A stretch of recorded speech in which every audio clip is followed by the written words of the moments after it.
Have you ever found something so small, so fragile, that the whole world just seems to stop for a second? That's what it was like the day we met Kota. He wasn't in a box on a doorstep or a part of a litter we were called about. He was just there. A tiny, lonely shadow huddled by a bush, all alone. There was no sign of his mom, no chirps from any siblings, just him. When you see a kitten that small by himself, your heart does this little flip-flop. It's a mix of, "Oh, you poor thing," and a sudden fierce rush of, "Okay, I have to help." That was our beginning. That was the moment Kota's story became a part of ours. The first thing you do is scoop them up. He was so light, he felt like he was made of nothing but fluff and air. We got him inside, into a warm, quiet room, away from all the scary noises of the world. The first 24 hours are always a waiting game. You're watching for everything. Are they hurt? Are they sick? Are they just terrified? We gave him a little space, a soft blanket, and a shallow dish of warm, wet kitten food.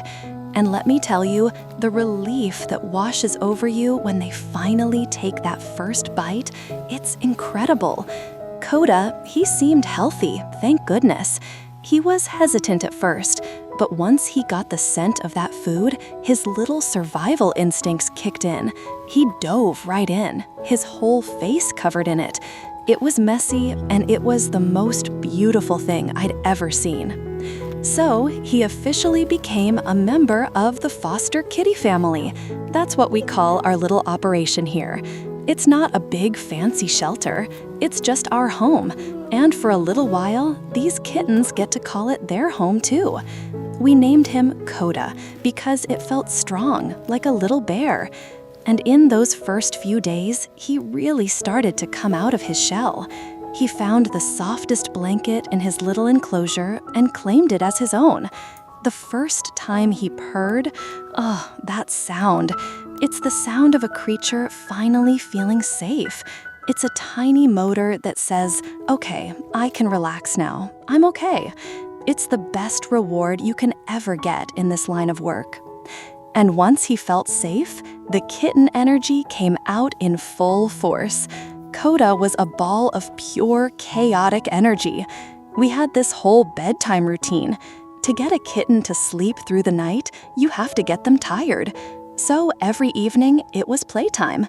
We'd bring out the wand toys, the little crinkle balls, the laser pointer, and Kota would transform. He wasn't a scared little kitten anymore. He was a mighty hunter, a wild bear stalking his prey across the living room carpet. He'd pounce and tumble and skitter sideways with his back all arched up. He'd chase that little red dot like it was the most important mission in the world. It was hilarious, and it was pure joy to watch him just being a kitten. Now, being a single kitten has its own unique set of challenges.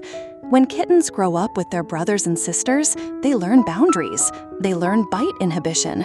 If one kitten bites another too hard during play, the other one will yelp and stop playing. That's how they learn to be gentle. But Kota was a singleton. He didn't have siblings to teach him that. So yeah, he could be a little bitey.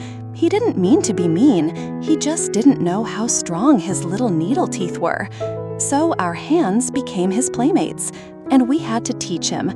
Every time he'd get a little too rough, we'd say "ouch" in a high voice and redirect his attention to a toy. It's a process. It takes patience. You're not just their caregiver, you're their first teacher. And all that good food and all that wild play was doing its job. We have a little kitchen scale, and for foster kittens, that scale is everything. Every single day, we'd weigh him, and every day, that number would tick up just a little bit. 10 grams here, 15 grams there. It might not sound like much, but for a tiny body, it's a huge victory. You just look at him and think, "Way to grow, baby bear." You see him getting a little rounder in the tummy, his legs getting a little stronger, his confidence growing with every ounce. You're literally watching life flourish right in front of your eyes.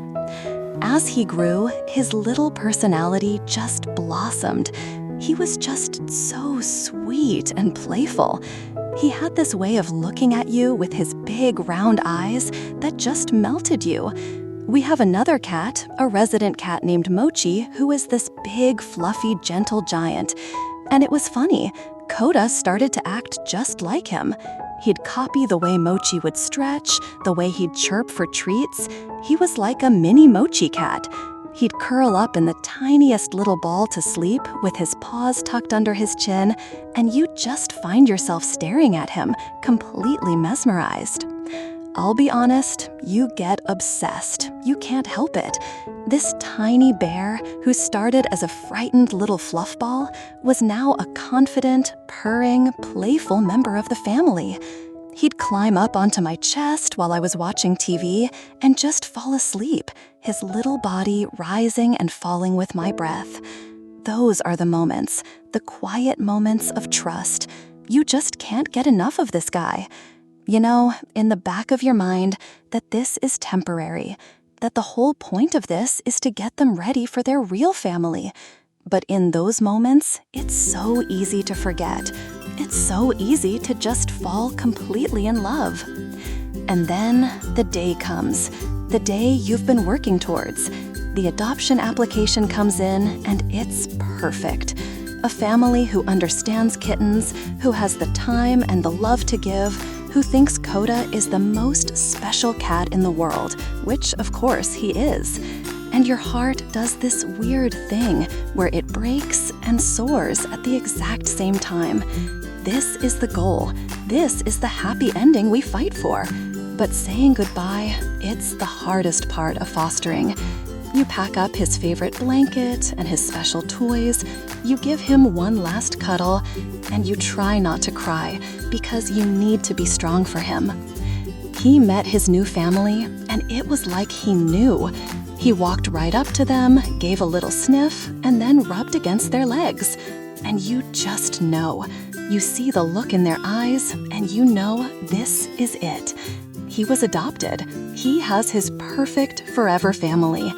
And our house feels a little quieter, a little emptier. But our hearts are so, so full. Because we know that out there, a little bear we once called Kota is starting his new life, safe and so, so loved. And that's why we do it, for that one happy ending. And then we get ready for the next one.